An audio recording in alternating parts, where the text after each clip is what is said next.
অপরূপ TV online.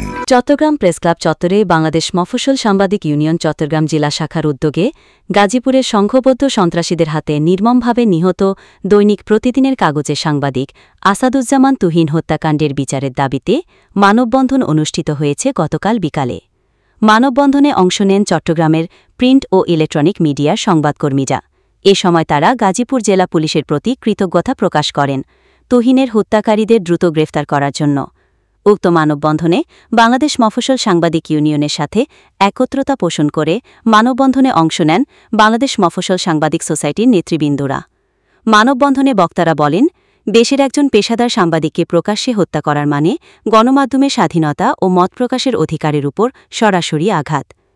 শুধু আসামিদের গ্রেফতার দেখালে হবে না, এ ঘটনার আসামিদের দ্রুত বিচারের দাবি জানান তারা। মানববন্ধনটি সভাপতিত্ব করেন সাংবাদিক শহীদুল ইসলাম। প্রধান অতিথি হিসেবে উপস্থিত ছিলেন বাংলাদেশ মফস্বল সাংবাদিক ইউনিয়ন কেন্দ্রীয় কমিটির সাংগঠনিক সম্পাদক সোহাগ আরেফিন। বিশেষ বক্তা দৈনিক সকালের সময় পত্রিকা চট্টগ্রাম ব্যুরো প্রধান এস.এম. পিন্টু, সাংবাদিক আলহাজ বেলাল উদ্দিন, দৈনিক আমার বার্তা চট্টগ্রাম মাল্টিমিডিয়া ইনচার্জ নাসির উদ্দিন লিটন।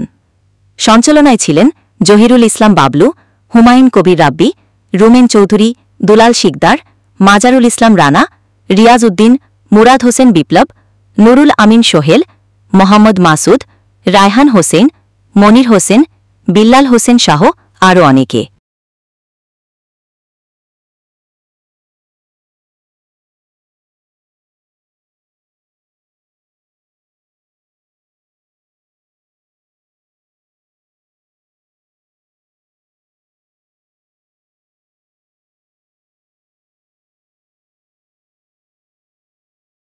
সাংবাদিক হত্যাকাণ্ড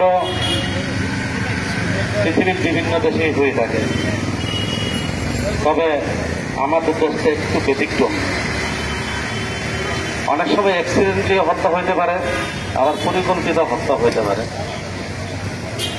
গত 2024 সালের এক প্রতিবেদনে দেখা গেছে,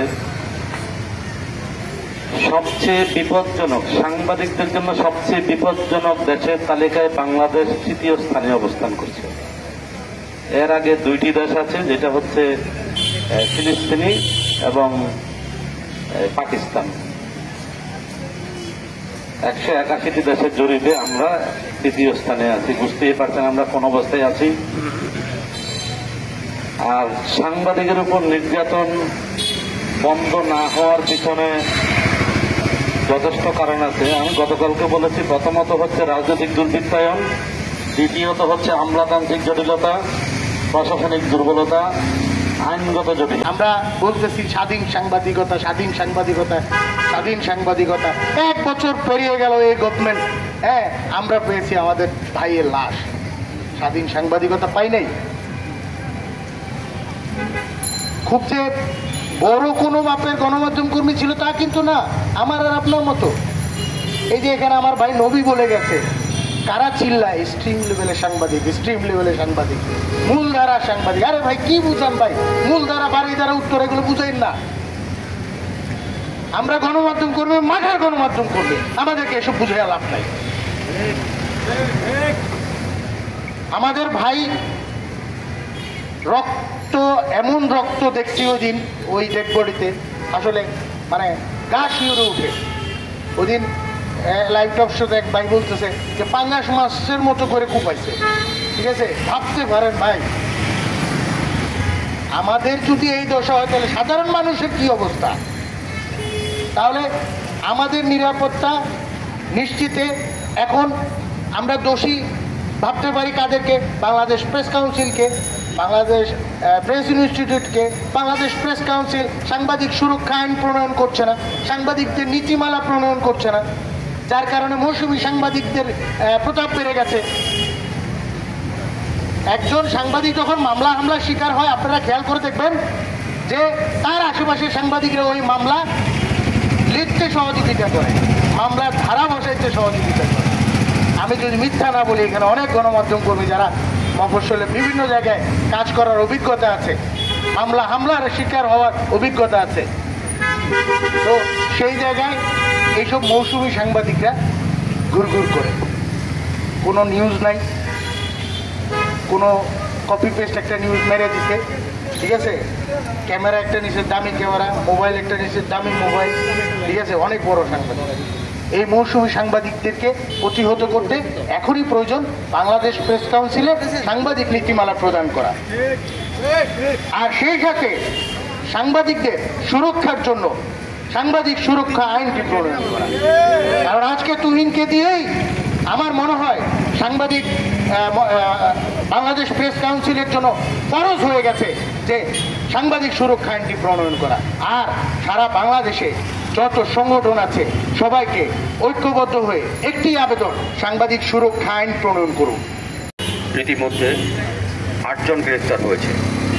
শুধু গ্রেফতার হলে হবে না, তাদেরকে দ্রুত বিচার ট্রাইব্যুনালে তাদের বিচার খুব দ্রুত সময়ের ভিতরে নিশ্চিত করতে হবে। আজ তীব্র নিন্দা প্রতিবাদ পরিহার করছি। এখন থেকে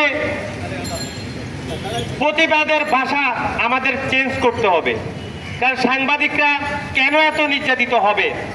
এই দেশে বাংলাদেশে প্রায় 12-13 লক্ষ রোহিঙ্গা যদি সরকারি পৃষ্ঠপোষকতায় চলাফেরা করতে পারে স্বাধীনভাবে, এবং যাদেরকে আমরা অবহেলিত একটি জনগোষ্ঠী বলি, তৃতীয় লিঙ্গ হিজড়া সম্প্রদায়, তারা যদি এই দেশে আইনের সুবিচার পায়, তাদের উপরে হামলা হলে পুলিশ প্রশাসন এক পায়ে দাঁড়িয়ে তাদের সহযোগিতা করে থাকেন, তাহলে আমরা গণমাধ্যম কর্মীরা কেন এত নির্যাতিত হবে, বিচার পাবে না? অতীতে যে সাংবাদিকদের উপরে যে সকল হত্যা, গুম, নির্যাতন হয়েছে সেই বিচারগুলো আদৌ হয়নি সঠিকভাবে। যেমন উল্লেখযোগ্য ঘটনা সাগররুনি হত্যাকাণ্ড। এই সকল হত্যাকাণ্ডের ঘটনাগুলো যদি সঠিক বিচার এই বাংলার মাটিতে হতো, তাহলে কিন্তু সাংবাদিকদের চোখ রাঙাতে সন্ত্রাসীরা, চাঁদাবাজরা ভয় পেত।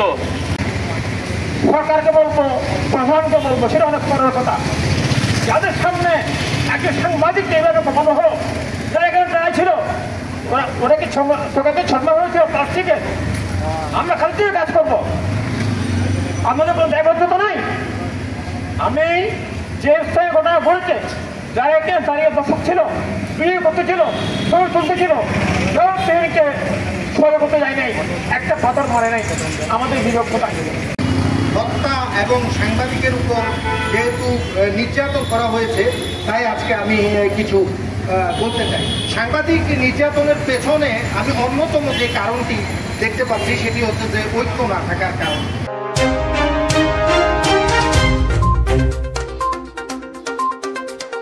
অপরূপ টিভি অনলাইন,